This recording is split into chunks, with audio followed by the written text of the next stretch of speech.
What's up, everybody? How's it hanging? How's it happen? You guys know this is Kevin from the Chord Progression Podcast. And today, finally, we get to bring Telle from the Word Alive onto the podcast. With the band's new album, Hard Reset, out now, we talk about all the features that are on Hard Reset, including one from Bad Omens, Noah Sebastian, and how those features were all constructed to make it sound like those songs were the Word Alive and whatever band was featured on had a baby, and this is what came out. We also talk about the brand new upcoming tour with From Ashes to New, and of course, supporting art in any way that you can. It's a great episode. Don't miss out on it. So enjoy. Are you guys ready? Let's go! Yeah. Well, ladies and gentlemen, boys and girls, listeners of the Chord Progression Podcast. Since this band signed with Thriller Records, I have been hoping and trying to find a way to bring them onto the podcast. Been excited for this one, and now it is finally here. They just finished up a headlining tour, going out alongside Dark Divine. Their brand new album, Hard Reset, is out now for you guys to go check out. And let me tell you, it's been getting some really good reviews. So if you haven't checked it out, go do it. And if you haven't seen them live, they're going out on the road with From Ashes to New at the end of the year. So go make sure you check out that. But enough with me introducing them. Let's just go for it. Please welcome Telle from the Word Alive for the podcast. So Telle, welcome to Chord Progression Podcast. Thank you for having me. Dude, it is great having you. And like I said, one thing I noticed right away when all of a sudden Hard Reset came out, so many positive reviews on it. So many people were really behind it. And after listening through it for, right when it came out and then consistently for the past like 5-6 days, man, I can easily see why. So how are you feeling about all the positiveness that's coming back from the album?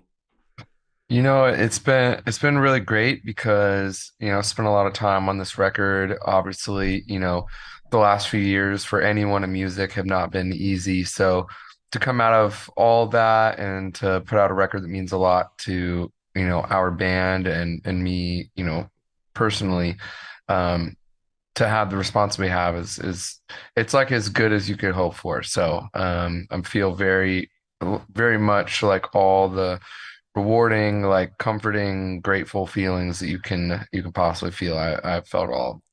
See, I can absolutely understand that too, especially when you guys released Monomania in 2020, right before the pandemic hit. So when the album comes out, all of a sudden pandemic hits, everyone gets shut down. Anybody in the world, but especially for musicians as well, because live music was the first thing that got shut down and it was the last thing to come back. So a lot of different pieces working in together.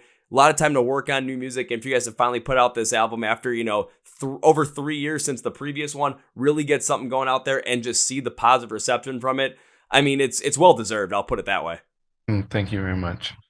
And one thing I was actually really happy to see, especially from my standpoint, was something I had seen you do from the feature you did on the new Caskets album, with hearing a lot more of the unclean vocals just coming through and hearing a little bit more of them coming through on Hard Reset. I had a smile on my face, man, when I started hearing them. I was like, ooh, Telly's getting angry again. I like it. Yeah. I think when your world kind of caves in on you, you kind of feel some of those angsty feelings, rising. And I think just in general, like writing songs that felt like how the world was making us feel, and where it didn't matter like all the good things that were going on or had gone on, it's kind of like a time capsule moment in your life where you're like, man, like is my job, is the thing I love most, is it just gone? Is it taken away? Like then you're struggling. You're like, how am I gonna, you still have to be an adult and a human, and like, how am I gonna pay bills? How am I gonna pay rent? Going through a lot of the same exact emotions probably that like most people felt, certainly a lot of our fans and peers. And so, yeah, I mean, inevitably there was, there were some angry, feelings. And to me, like that's what music like is. It's a way to express all of your pent up emotions. And, for me, like, I off stage, I'm, quite reserved and I like to just chill. But, it is fun to like let out like an extreme abundance of energy, and we've always tried to like balance our set list to a certain degree, but now with the current lineup, what I would say is, the vault has kind of like been unlocked, and there's almost no song that we wouldn't play.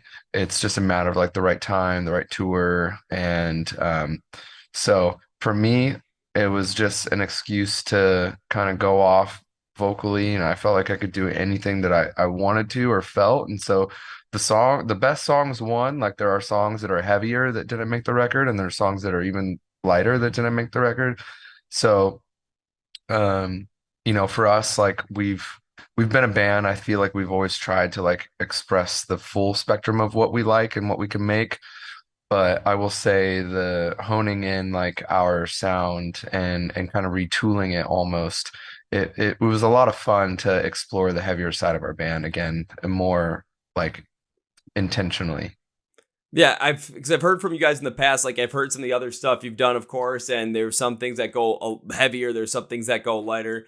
With Hard Reset, it's kind of like, again, you take a look at the whole entire Tell the album Hard Reset. It's like, okay, taking that sound, kind of hitting the reset button the same way, and then expanding on it once again to really take everything in from a whole new perspective, allowing some of those lighter moments come out, allowing some of those heavier moments to come out, and then even having stuff on both ends of the spectrum you get cut from the record for the exact same time. And bringing some of those heavier emotions out there was something that you said and made absolute sense, because when we think about 2020 and a time capsule, we only think about the negative that happened in there because there was so much of it. And as humans, we tend to focus on the negative more than the positive.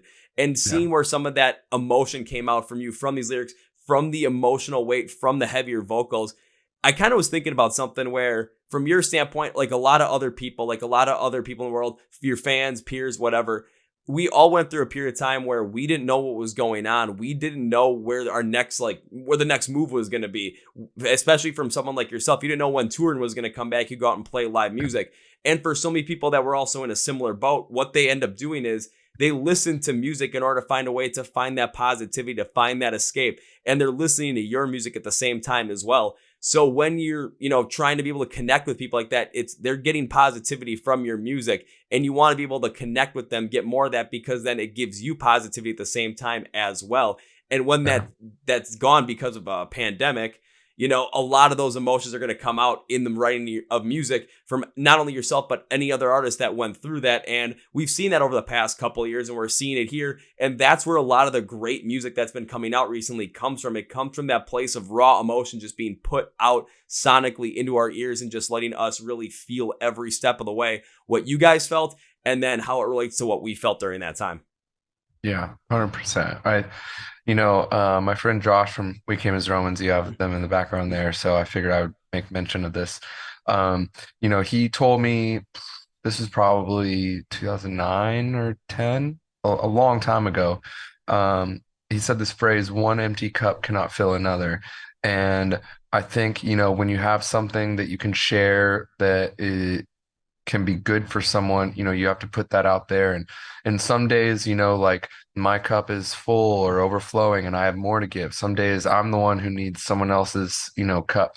And I think that's kind of like what music is. It's like when your cup's a little empty, like music is something that can fill it up and makes you feel like you're not alone or not crazy, or this thing that you're experiencing that you're like, maybe it gives you a new perspective on it and you don't look at it as negatively as you were. So, I always say from stage, like music is magic. It's healing. It's live music in particular. I feel like being in that environment with a bunch of people experiencing those songs the same exact time, but all being there for different reasons or from different backgrounds. Like if that doesn't show you like how the world's supposed to be, then I'm like, I don't know what is. I do remember you saying that exact same thing about live music when I got to see you guys last year when you were opening up for From Ashes to New here in Milwaukee. And it makes so much sense, especially coming from the fans' perspective. We go to those shows and we might like all the bands. We might like only one band, but we're there because we experience some sort of positivity from what you guys are giving. So if your cup is full, you're able to help fill us up and have us be full with all this positivity, so that when we leave that show, it doesn't matter what's going on in the world. It doesn't matter what kind of hole we're in terms of financial and mental, whatever. We get to a point in time where we get to have this moment where only positivity radiates, and it's thanks to the music that we connect with and the music that we love and the experience that we had with everyone else who was in the crowd and with you guys on stage.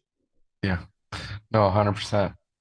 Yeah, and it is an absolutely incredible, beautiful thing. So, like, I'm looking forward to hearing some of these songs live, of course, when you get to play them with From Ashes to New when you guys are going on that tour, and on the new album as well. I mean, I was looking through, you had a good amount of features on this album. And of course, the one in particular that I knew everyone was going to go crazy for was having Noah Sebastian from Bad Omens featured on a track. So I got to ask, which probably everyone else has, how did you get to work with Bad Omens and Noah Sebastian on a track? So Noah and I have been friends for years, and I'm trying to think of the year we started. Like there was a period of time where, if I was working on demos or I was doing guest vocals or something, I would go to Noah and Jolly's old studio and I would track vocals with Noah. Then when I started to work on Hard Reset, um, I went in with Noah and Jolly and we were doing some co-writes. We actually wrote two songs that both didn't make the record, but one 100% will come out at some point. But I just, I love those guys. I think they're, our bands, you know, this has been for years now. I would say like the bands that our fans have been like, you need to tour together most. Like Bad Omens have been one of those bands for probably like 4+ years now, and maybe even 5 years. And so I think there's just been like that connection, that draw. Um, and over the years, Noah and I became better and better friends. And I felt like this one particular song, that we had, I was like, he would be perfect for it. It's funny because I actually showed him a different song first, not because I wanted him to be on that song, but because that was the song that, other people, labels, some people in the band like were like, oh no, like I feel like this might be like a better song.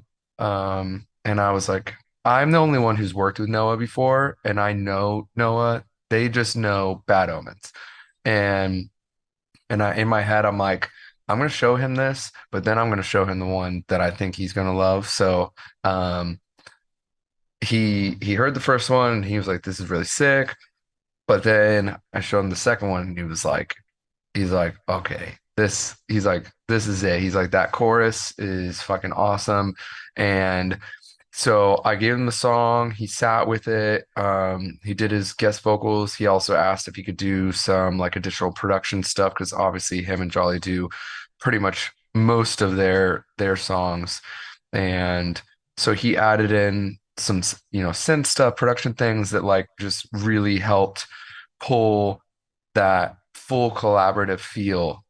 I feel like the song, even though like the bed of the song was written, by The Word Alive, adding in his voice with the production, like it feels like if The Word Alive and Bad Omens made a song together, which was the intent with all of the features. It was not to just be like, and that's why you'll see there's no feature that's like just a verse or just a bridge or just a chorus. It's like it was meant to feel collaborative and meant to feel like, here's what it's like.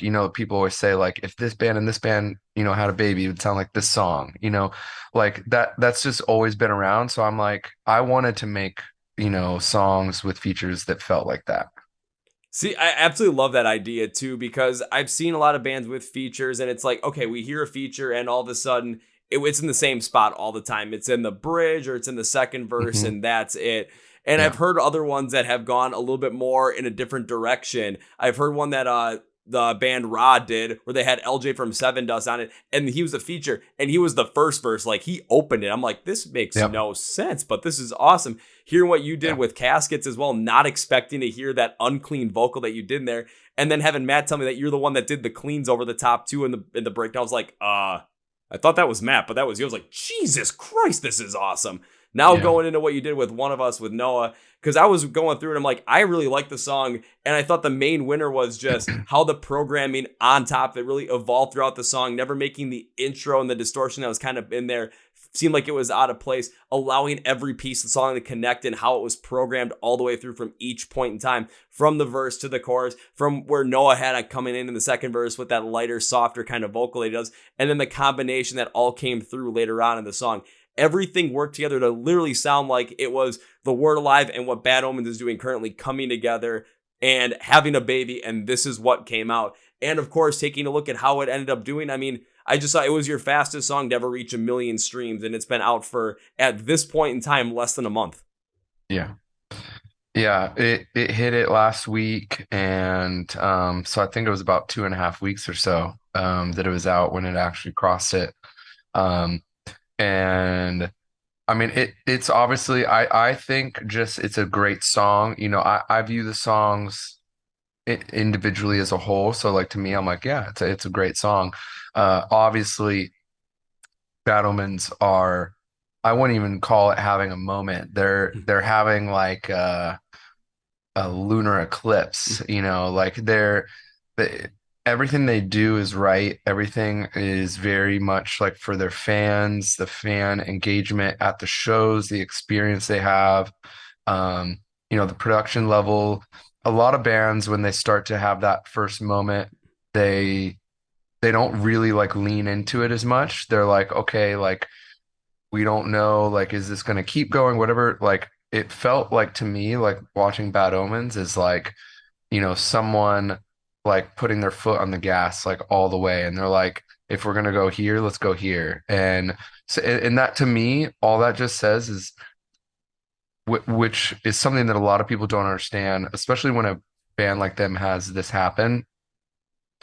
It was not overnight and it was not unplanned. And I would say like Bad Omens were a band that were always doing, you know, cool things and they were up and coming. And I always felt like there was something different about them. But really like in the pandemic and how they shifted things and they shifted their focus internally to their fans, and they just worked it inside out. I really feel like it was almost like a no-brainer when the record's that good, the art's that good, the merch is that cool, like live, they're a great band. It to me it felt like you know, kind of like a time bomb that just like was ready to explode and then did. And then the thing is like they went all in on themselves ever since. And I think you have to respect a band like that, even if it's not the music for you. They're artists who believe in their art so much so that they doubled down on every bit of success they've had, and they've tried to just make their shows and their experiences for their fans just that much better. So you have to respect it, and you know, very thankful, very honored. Anytime you have a musician or band, artist who is willing to, you know, kind of sign off on you, you know, as your band, your own art, and be a part of it. Like there's no greater honor. You know, you can go and I can make a tweet right now and be like, oh, I love this band, I love this song. But there's no greater compliment than joining, you know, a band, especially when your band is bigger. It's, you know, it meant a lot, and obviously I've, you know, shared that gratitude to Noah for being on it. But, you know, to me, that's just a testament of like who they are as people behind, you know, the band. And I'm thankful for all the guests, all the features, you know, on the record, because again, like once you do that, like you're sharing your art and your artistry with someone for forever. And so it's really special to me. Totally understandable. And again, what you said about Bad Omens, you have to respect everything that they've done, from the point where of course, even for myself, I like the first record and the second record more than like Death of Peace of Mind. There's no denying how great Death of Peace of Mind is. There's no denying how the artistry that's behind it and how every move they're making. Yeah, it's not a moment they're having. A lunar eclipse is definitely more the way to go, because I still remember having a ticket for one of their shows. It was them in Thousand Below in a room of like 250 people at the most. March 15th, 2020. I held on to that thing and like, I'm hoping. And the next time I get to see them in Milwaukee, they're headlining at the rave. I'm just like, Yeah. How does that happen? But leaning into everything, going from the inside out, really rebuilding everything, going all in makes a lot of sense. And every other feature you had on here as well, including Loveless, Normandy from First to Last, and of course, Craig Mabbitt as well. I was just like, listening to these songs, those are the ones I was the most excited about, because after hearing what you did with Noah on One of Us, I'm like, okay, let's see what else you're going to do with these features, given the fact that there is something else that's there. There's a different feel to them. And like you said, you're creating music of as if it's the two of you coming together, not if it's you with a feature on there. And personally, my favorite was last track on the album with From First to Last. That one, I was not expecting it to just go as heavy as it did as it came into a build. But when it hit, I was just perfectly ready for it. And when it hit, it couldn't have hit any better for me. Yeah, so that's probably that one and The Word Alive is Dead, the intro track. Those are my two favorite songs. And that was intentional. Like, I feel like those songs don't sound like anything else or any other band. And to end the record with Matt Good, who has, produced our records Dark Matter, Violent Noise. So he's been a part of a couple of our biggest songs, Misery, Trapped, Why Am I Like This? To have him then bring his voice into the band. I've always said he was like kind of like a ghost unsung, member of the Word Alive, like with just how much his impact and influence was felt, through those two records. And, he's been our friend. I think we first toured with From First to Last in 2009, maybe 2009 or 10. Yeah, 2009. And so we met him. I mean, now it's 14 years ago, almost the entirety that the Word Alive has been a band. And every year, we would run into each other, whatever it was. And Zach became pretty close with him. And when he first was getting into producing, we gave him his first shot at like a band that was more established. And that kind of set his career off. And now he's, done Sleeping with Sirens, Memphis May Fire, Fire from the Gods, Asking Alexandria, obviously. And, he's just done so much in our scene. And I wanted to close out the record with, my favorite song, because we've almost always finished the Word Alive albums with like a very ambient, chill, almost like something more like atmospheric, big sounding. And while there are some of those elements in this song, which was intentional, the song just like goes like this the whole time. And I knew people would not expect that from us. And, then we did our first ever key change at the end. And it's like, to me, I just wanted to end on a, did that just happen? And note. And that was the song that really, made me feel that way. So I'm glad you like that one too, because I love that song.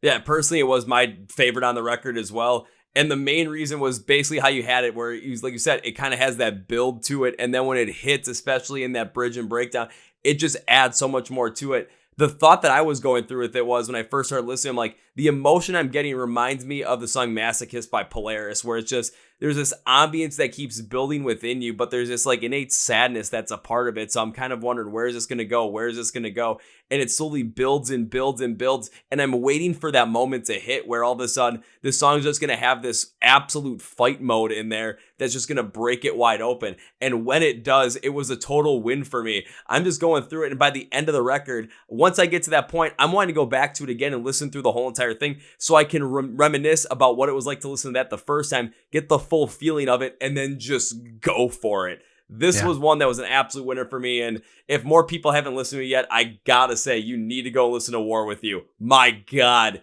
you're gonna feel something when you do. I hope so. I hope they do. They better. Otherwise, we're gonna have a problem. They're gonna have to meet me in the pit and answer to me at that point in time. I like that. We're going to make that happen. And of course, you guys did the headlining run as well to support the album. How did everything go with that, especially having a lot of people not only hear these songs for the first time, but then experience them live and have that emotional connection with you on stage, with this brand and with all these brand new songs? Yeah, it was good. That tour, it was like that tour was booked, and then we weren't going to do that tour because of some other stuff. And then we ended up doing it. So we were like, going back and forth with Dark Divine. We're like, okay, we are going to do it. And then they weren't going to be able to do it because of the Black Veil tour. And so we had to call Black Veil and be like, can you sign off on them doing enough of the tour that makes sense for us to? So it was kind of a shit show behind the scenes to get it going. But I'm glad that we did it. That tour we wanted to be active around the CD release, but we didn't want to just be like, here's a ton of new songs you haven't heard yet. Either. So we made the focus more on, we played 15 songs and we played at least one song from every release we've ever had. So like from the EP through, Hard Reset. And the thing that like stood out to me the most is, the the songs that were sang the loudest pretty much every single night were the new ones. And so it felt really good to do that. Obviously, we have some big sing-along moments with our song Lighthouse and Life Cycles, two just like TWA old school fan like classics. But outside of those two, every single night it was New Reality, it was Strange Love, it was Slow Burn, and Nocturnal Future is a little too rambunctious. Yeah, everyone's jumping around, so they're not singing as much. But it's just one of those things where I feel like the hard reset for us is it was the last few years, it was the band, it was, just everything. And so like if this is where we're starting from, I am very excited to see where we are a year from now. I'm excited to see where you guys are going to be a year from now, too, just after hearing that. There's so much more to continue to go on from this, as the album's only been out for just about a month at this point in time when we're recording this. And there's many more people to get behind it, many more tours follow. And at the same time, everyone is starting to get more connected to the band, too, because you're getting a lot more flooding in there because, of course, with how big Bad Omens is, they're seeing the Noah Sebastian feature. They're coming in and it always get a chance to say, okay, this track is awesome. Now people want to go see the Word Alive. Now people want to go listen to more if they haven't heard of you guys yet.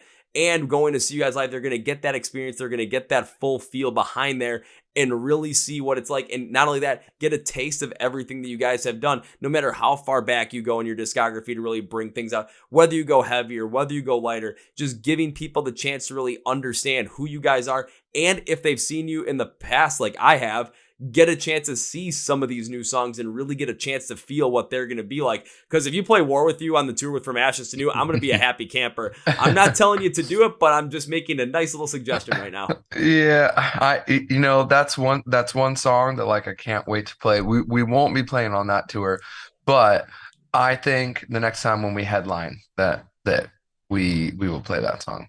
All right. It's one we're all like very excited to play, but I think that the album's going to need to grow. At the end of the day, it is, the last track on the album. So, we're going to focus in on, we haven't played Hate Me. We haven't played One of Us. We haven't played so many of the songs that, I think fans really do want to hear live, as well. But our goal is by the end of this album cycle to have played every single song from this record. So hopefully we can, spread it out and give people a little taste of the whole record. Hopefully you can, and maybe a tour with From First to Last might end up working its way in there so that we can literally get the full feeling of War With You all together. Now, how cool would that be? I know there's probably a lot of other things behind the scenes that have to happen to make that happen, but again, just a little bit of a suggestion right there. That'd be sick. Because now I got to make sure you guys do something like that or get on that headline run where you can play it, because I've already got my ticket for the From Ashes to New tour you're going on. And now if you're not going to play it, I'm like, well, what other songs are you going to play? I don't need to know right now. I'd much rather be surprised by it, because I love that feeling of just going to a show, not knowing what's going to be played. And if it's going to be something good, awesome. If it's going to be something I'm not that into, at that time of, when it gets first played, okay, maybe being a live setting might change my mind. Be open to the experience, be open to the full fruition of it, and just really enjoy every step of the way. I love that. That's the exact mindset I go to a show with. No, you have to go to a show like that. Otherwise, there's always this like preconceived notion of, I know what's happening. I know this. And there's no randomness that happens in there. There's no feeling of just pure excitement when your favorite band comes on, they play your favorite song they haven't played in 5 years. If you already know what's happening, it's like you're anticipating that moment, but it's that sheer shock factor just doesn't happen anymore. Yeah, no, for sure. That's why since we started coming back, we haven't played the same set list twice. We've switched up. We've not had songs in the set that we had never taken out. We brought in songs we hadn't played in years. I really want to build that, kind of understanding that if you come see us live, like you're going to see and hear at least one song that you probably didn't expect that we would be playing. And that's just what I love, about going to see music is, it's easy to say like, oh, I want to hear all the singles, all the songs I know. But, sometimes it's good to hear that deep cut that you're like, man, this one's actually, I didn't realize how much I fuck with this song. And so that's what we're trying to give with our sets these days. And the more you do that too, I think the more you're going to get connected with the fans that have been around for quite a long time. Because I still remember earlier this year, I went to go see Rise Against in Chicago, and they did a set where it's like, yep, we're playing a bunch of stuff we haven't played in a long time or ever before. I'm like, okay, let's see what's going on. And they played 5 deep cut songs I've heard maybe once or never beforehand. Seen them live, it was just like, it was ecstatic. Of course, I wanted to hear some of the other stuff too, but like, this is so much of a cooler moment, especially for someone who's been around a band for quite a long time in their life. So for fans of the Word Alive to hear something that they're not expecting every single tour, it's like, okay, it gives more of this ability for people to say, okay, I want to go see the Word Alive. I have to make sure I go see them because yes, are they going to play some stuff I expect? Of course, every band's going to do that. But there's going to be that one song or 2 songs that I'm never expecting them to play that I want to see what happens. It's a draw. It's something that's going to bring more people intrigued to come to the show if they're not already intrigued enough by seeing you guys and whoever else you might have on the bill with you guys. It just, for me, it just makes so much sense.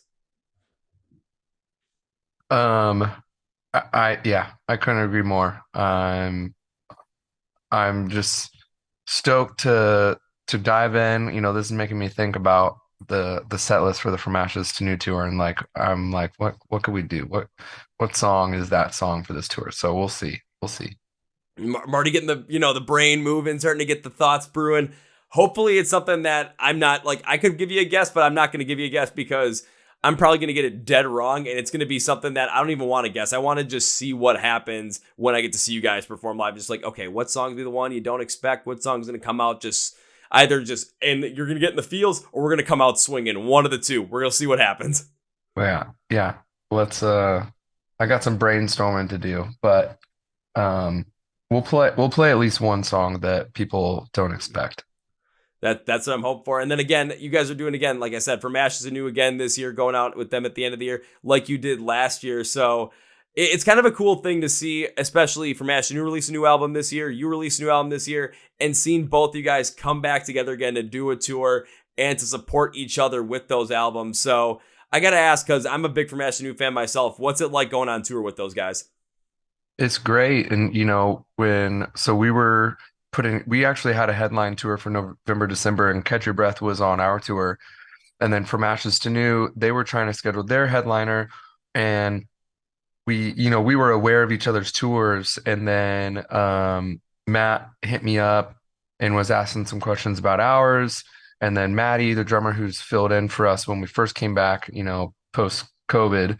And so we just kind of like have been bonding more and more and more. And then on that tour, we literally said, that tour was like, deep into both of our album cycles. It was like kind of an off cycle tour only because of the world shutting down the way things were. So for us, we were like, we need to run it back when we both have new albums out.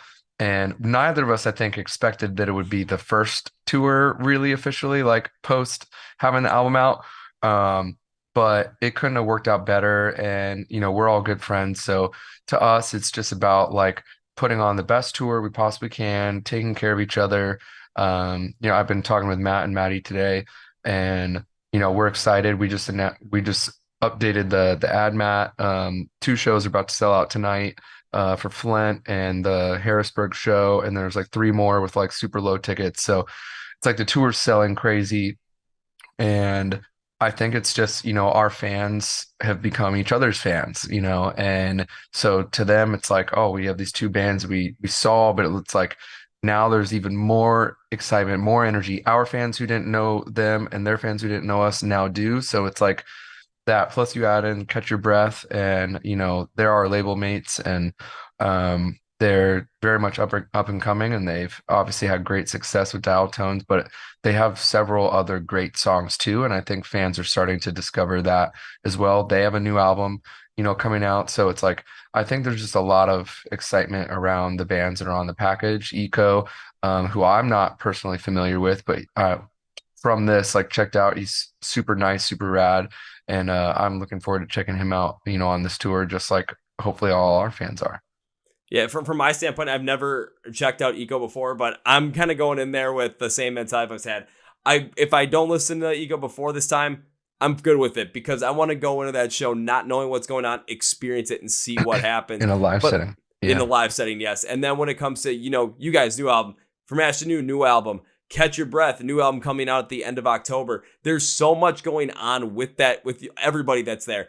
Everybody's got new music out. There's a lot of hype around that as well. Seeing the success that From Ash to New had with the release of Blackout, being able to see everything that they're doing growing consistently in their own right. Seeing what you guys have done, of course, with Hard Reset, seeing the growth continue to happen there. Seeing what's happened with Catch Your Breath this year as well, with the success behind Dial Tone and how they're continuing to just build on top of that. At a rate, not like the absolute like crazy rate that Bad Omens did on their stuff, but at a rate similar to that, where I'm seeing the fact that, I saw them on a tour with Until I Wake and Dark Divine, which of course great bands, but I saw them in smaller rooms, and all of a sudden I see them at festivals. I see them opening for Falling in Reverse on a freaking stadium tour, seeing them going and opening for Atreyu Memphis May Fire, and now going on a tour with you guys. It's just seeing all that positivity roll in. There's so many fans that are going to be able to connect and mingle and just see everybody and hear everybody's music, really get behind it, and just get a chance to be open to so many more experiences and so many more sounds, so much more music, so much more feeling, where it's something you don't want to miss out on, especially when, like with you guys and From Ash to You getting along so well, who knows what crazy things might happen on that tour and how crazy this might get in terms of just how awesome it's going to be. No, I think it's a perfect storm. And like you said, there's just so much that's been building for all the bands this year, and it is continuing to build. So yeah, I think it's just gonna explode by the end of the year. It just feels like this tour is gonna be really special. It better be, honestly, because I've had From Ash to You on the podcast. I had Maddie on the podcast right before their album release. I've got you on now. I had Catch Your Breath on at the beginning of the year, and it's every time I bring a band on the podcast, I end up like always wanting to see them do well. Always want to see them succeed and just keep seeing them grow and grow, no matter how big of a band they are. I just want to keep seeing that grow, because the more your bands grow, the more you guys grow, the more fans come into the scene, the better off it is, and the better connected we are all overall, and the better these shows get, the better people feel. And then we forget that something like 2020, where all this was taken away from us, we build back stronger on top of that. And seeing, like you said, the perfect storm with all three of you. Let's see what happens as well. Just coming in, you never know what might happen. You're already having shows like low ticket warnings. Tour going to sell out by the end of the recording of this today. And then by the end of the run, or by the end of the kind of like that time frame before the tour starts, everyone might sell out, or you might have the sellouts, but all of a sudden, we've got an upgraded venue, more tickets available, because they had a bigger room in the venue too, and they had to put it up there because so many more people wanted tickets. That's what I want to see. I want to see that happen, because all of you guys deserve it, and if you guys deserve it, let's make it happen. Thank you, man. I appreciate that. Oh, you're very welcome. And I do actually do this one thing where I will always go to like different groups online, and I'll always go to different groups from like the band that you guys got, or if I can find like genre stuff on Facebook, ask questions, see if anybody wants to have a question answered by you. And I did go to a metalcore group on Facebook, and a guy named Jake Bradley asked, how have your musical preferences or influence changed from when you first started till now? So how has that all really changed from when you first started working on music, maybe when you were really young, or when you first started with The Word Alive, until this very day? I would say, my main influences as I get older, it's more like life and just how I feel versus like looking to what someone else is doing. When I was younger, it's the bands you listen to, it's the bands you're on tour with. It's just kind of like that's your stepping stone. But I think like with most things, and especially with my singing in particular, it's like you have the influences that get you your foot in the door, but then what makes a singer great is finding your own voice. And so that's really where I started to put my focus, years ago, and really when I feel like I started to come into my own as a vocalist. So for me, like it's not like I go in the studio, I'm like, I want to make a song like this band. Now when I go into the studio, I'm just like, how am I feeling today? I play some chords on a piano or guitar, and I'm like, how does that make me feel? what do I want to say? What are the words that are like weighing on me? Like what's going on in the world? What's going on in my life? Um, and then if I think about those stories, what does that music sound like? And what's that soundtrack to that emotion or experience? And so I would say just from influences, it went from like the people you look up to then those people become maybe your peers. And then, then it just becomes the influence of life and just the experiences that we all go through. Interesting. And it does make sense because, of course, as you go on in life, as you continue to have these experiences, you're going to be able to reflect on more of those experiences, more of those instances, and put them into your music instead of looking externally and trying to find inspiration there. Of course, it's always good to look externally to find inspiration there, maybe when you're stuck, if you're not knowing exactly where to go. But at the same time, always looking internally, there's always going to be something in there that's going to add more to it. Now, another question around there is, from your perspective, have you felt that your music has been able to connect with more people now that more of the focus is internally with you, understanding, how am I feeling about this? How is this working in with my mindset, with my emotions, rather than having more of this external focus on influences? Yeah, I'd say over the years, I mean, we've been fortunate enough that I still was writing from a place, lyrically speaking, of like personal experiences or the, life experience in the band or stories that impacted me that I had heard, read, or watched in a movie, whatever the case was. So I think overall, one thing that's kind of been a mainstay in our songs is the lyrical kind of attitude. And that's just been more on the personal side and like, more open. So I feel like that's one thing that has, stayed the same mostly.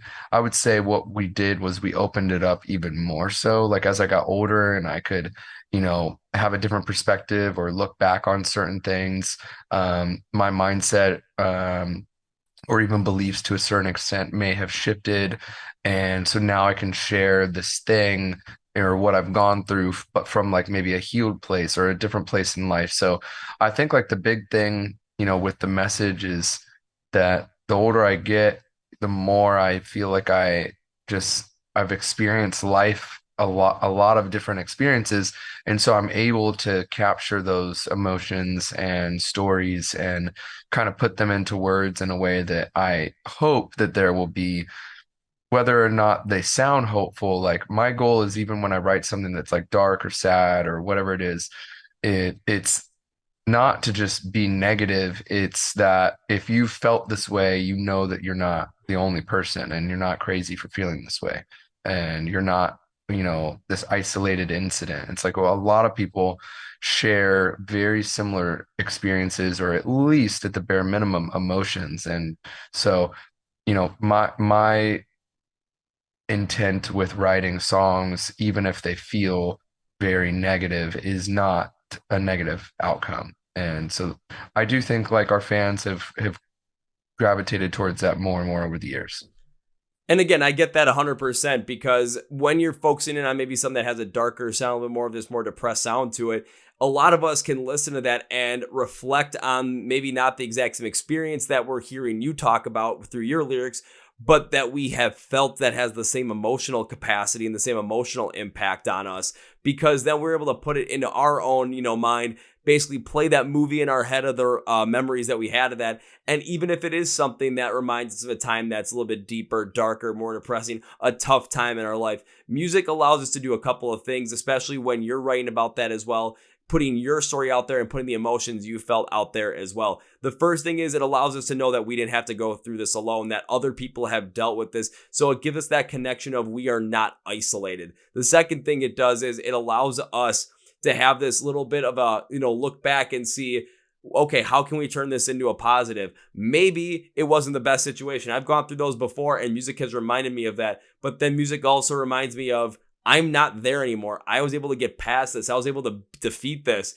And it kind of looks back at, all right, not the best situation, but at the same time, look at where you've come now. Look at how far you've come to this point in time. And it adds this heavier emotional impact to that song, to knowing that, even we can get past this. You as an artist, even if you haven't gotten past it, you're working to get past it, and we're there to support you every step of the way. And that music and the feeling is something that connects not only, you guys with the fans, but also us with ourselves as well. That's why, especially writing internally, writing from that emotional standpoint, and really having that be your influence, it's what allows so many of us to connect with so much music, especially yours as well, to really wrap our own arms around it and say, this is what makes us happy, even if it's talking about stuff that is very tough to really go through, but it allows us to know that we're not alone. And if we've experienced it and gone through it, that we have gotten past it, and we are even better off now than we were back then than we thought we ever could be.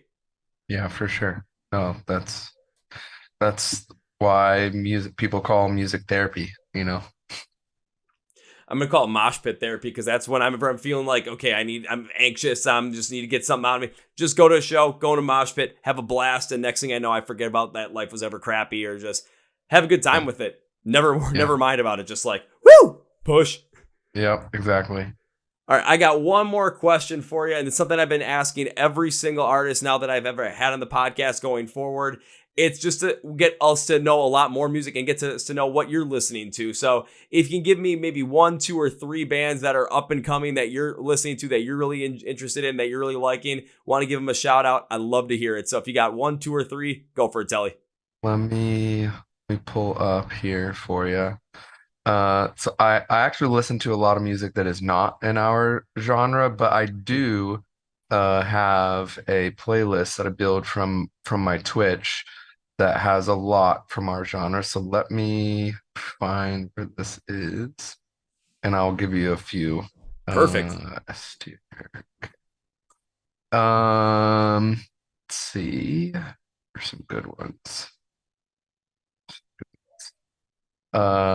There's a band called Awaken I Am. They have a song called Roses. I think it had a moment on TikTok, but they're really dope. If people don't know Caskets, obviously I would say them. Let's see. Where's another one? This is like multi-genre, so I have to go scroll through it. Um,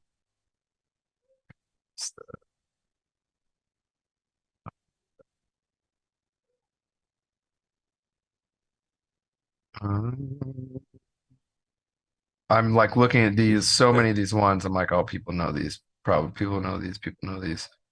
Uh, I mean, heck, if you want to Novelists from France, they're that's a really, good really one. sick. They actually just announced they have a new singer, and she's really, really dope. Normandy, from our record, they're from the UK. They have not made it over to the States yet. If you're in the States, listen, because they are so sick. And then I'll say our homies in Afterlife from Florida, if you're not familiar with them, they're great. I think out of all the ones you said, I think I'm familiar with every single one of them, so I'm happy with that. I love the Caskets call too, because they're one of my favorite bands to have in the podcast to see live. So the more we can get people around them as well, the happier I'm about it. So thanks for those stuff. And also because, I know you featured on a song of theirs as well. Probably my favorite song from theirs on that album. Of course, go check it out. Caskets, More Than Misery, featuring that guy, Telle, right there. So yeah, go listen to it. Well, Telle, as we bring this podcast to its conclusion, one thing I'd like to do is give my guest, which is you right now, a chance to say whatever you want to say, plug what you're going to plug, promote what you're going to promote at the end of the podcast. So my friend, the floor is yours. Yeah, sure. I just in general, supporting live music, whether it's the Word Alive or bands that you love, us coming off a headliner, there's no support that, could mean more to a band than, supporting their headlining tours. If your favorite band is headlining, that's when they need it absolutely the most. So go see a show if you can. Go pick up some merch. Touring is more expensive than it's ever been. Just like I'm sure a lot of us are experiencing in our everyday lives. But yeah, I would just say support art as much as you can. Whichever band it is, whatever you connect with. Hopefully it's the Word Alive. Hopefully it's Hard Reset. But whichever band that it is, we're all just trying to make music you connect with, and fans determine, how long you get to do that. So thank you to whoever's listening that has helped me do what I love. Well said. Support art any way you can, because without art, the world is absolutely boring as all hell. So now it's time for this podcast with three things. First things first, when it comes to Word Alive, when it comes to listening to Hard Reset and making sure you get tickets so when they go out live with From Ash to New, go to the description of the podcast where it says find the Word Alive online. Links and labels for everything are going to be down there. I'm doing all the hard work for you. All you have to do is go and click on that link, go for it, and you're going to be able to follow along with the band, know when new music coming out, know when more shows are coming out, where to get tickets, and just support the band in general, because like we said, supporting art in any form is the way to go. Now it's time for number two. Now, tell me, whenever I'm guesting the podcast, I enjoy the podcast, I tend to make a certain promise to them. You hit on this. I made this promise to the guys from Catch Your Breath. I still have to make good on this promise to good old Maddie from Ashes to New, and I'm adding you to the list as well. My promise is always not an if, because if implies possibly not happening. It is when. When I get to see you perform live. I've seen you perform live twice already. My next time is going to be when you're coming to the rave with From Ashes to New, trying to make this good on this promise with Maddie. I'm going to make it good on you with two. So when I get to see you perform live, I'm going to go all Liam Neeson on this from Taken. I will look for you. I will pursue you. I will find you. I will say hi. And as always, first round's on me. If you don't drink, we'll figure out something else. Deal. As long as I'm feeling good vocally and health wise, I'll take you up on it. Perfect. I'll figure out somehow, because I still got to get, I think, two of the guys from Catch Your Breath, and I definitely have to get Maddie. I also have to get Lance as well. I've owed him for like almost 3 years at this point. So yeah, there you go. Gonna try and knock it all out in one day. Well, Telle, as I bring this to the conclusion, I cannot end this podcast by saying goodbye, because I am gonna see you perform live on this upcoming run. I would love you back again on the podcast in the future, and goodbye is way too final, man. So this is not goodbye. This is I'll see you later. See you later. Well, folks, that was my interview with Telle from The Word Alive, and now it's time for Kevin's final thought. First thing is, I do want to give a big thank you to Telle for this one. He was not feeling all that well in terms of, he's feeling a little sick going into it just after his headlining run, just everything kind of coming through to fruition. And I'm happy that he pushed through it. I really want to thank him for that. It just speaks to his character and speaks to the person that he is. But the real final thought I want to bring up too is when it comes to the features that they created and how Telle brought it up, where these features that they made sound like if they and whatever band was featured, whether it was Normandy, whether it was From First to Last, whether it was Loveless, whether it was Bad Omens, or whether it was even the original vocalist from The Word Alive, Craig Mabbitt, Escape the Fate. Having the idea of writing these songs with these other artists and really creating something that's going to sound like if you and them had a baby, it does a number of things, and I really appreciate it. One is it opens up the rabbit hole for other bands and other band fans to get into your band as well, and vice versa. So like the one with Bad Omens with One of Us, yeah, it does sound like, the Death of Peace of Mind and The Word Alive had a baby, and this is what ends up coming out. And it's a cool idea. I really like it. And when you got to Matt Good From First to Last, especially on the last track, like I said, it made me feel like I was listening to, the emotions from Masochist by Polaris, but then all of a sudden it just came in heavy. I was like, oh, this is awesome. And it was my favorite song on the record. The one with Craig Mabbitt did the same thing. The one with Philip Strand from Normandy did the same thing. The one with Julian Camus? I probably got that wrong, but from Loveless did the exact same thing. There's so much going on here. And when it comes to other features on tracks, yes, I do get the ones where it sounds like this would be a great one to have this vocalist in here to amplify this. I get those tracks, and those tracks are needed. Can you imagine if Antivist by Bring Me the Horizon had Caleb Shomo on it? Yeah, it's something like that. But there's other features that when it's like, two artists combined together, creating a song together and having it come out like this, that's where the greatness and the creativity comes in. Think of Alpha Wolf and Holding Absence with their split EP.